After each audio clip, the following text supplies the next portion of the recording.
Welcome back to my another video. Guys, আজকে আমরা হচ্ছে মিষ্টি ব্রেকফাস্টে লবণ দিয়ে দিব।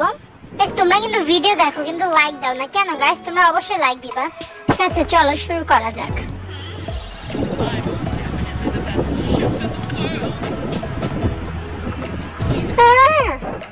এখন বুঝবা তুমি যে তুমি বেস্ট শেফ নাকি অন্য কিছু। সো গাইজ, আমরা এখন লবণ দিব এখানে। এই জন্য হচ্ছে আমি দেখছি যে কি করতেছে। চলো শুরু করা যাক। প্রথমে আমি গেটটা খুলে নিলাম খুবই সাবধানে, কেননা সে একটু তেল পেলেই চলে আসবে। সেই দিকে হচ্ছে আমি যে এই দরজাটা খোলার চেষ্টা করতেছি কিন্তু পারতেছি না।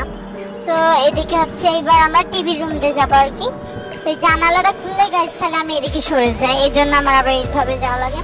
তো গাইজ, আমি মনে করলাম কি যে মিষ্টি সুপাই ঘুমাচ্ছে এখানে বসে, কিন্তু এখানে না গাইজ। তার বাড়িতে এত বড় বড় খাট আছে, তাও সে এই সুপাই ঘুমাবে। আচ্ছা গাইজ, চলো লবণ দিয়ে দিই। তাহলে গাইজ উঠে গেছে, বইও পড়লো, বই পড়াও শেষ। চলো আমরা দ্রুত পালাই। সো গাইজ, আমি দ্রুত পালাচ্ছি দেখতে। এখন বুঝতে পারবা তোমার ফেভারিট ব্রেকফাস্ট খেয়ে নাও। গাইজ চলো আমরা এক জায়গায় বসে রিঅ্যাকশনটা দেখি। হ্যাঁ, এখানে বসে দেখবো গাইজ। চলো গাইজ, তোমরা কমেন্ট করবা যে আর কি কি গেম খেলা দেখতে চাও। খাও খাও। আচ্ছা গাইজ, রিঅ্যাকশনটা দেখি। বাই বাই গাইজ, দেখাবে পরবর্তী কোনো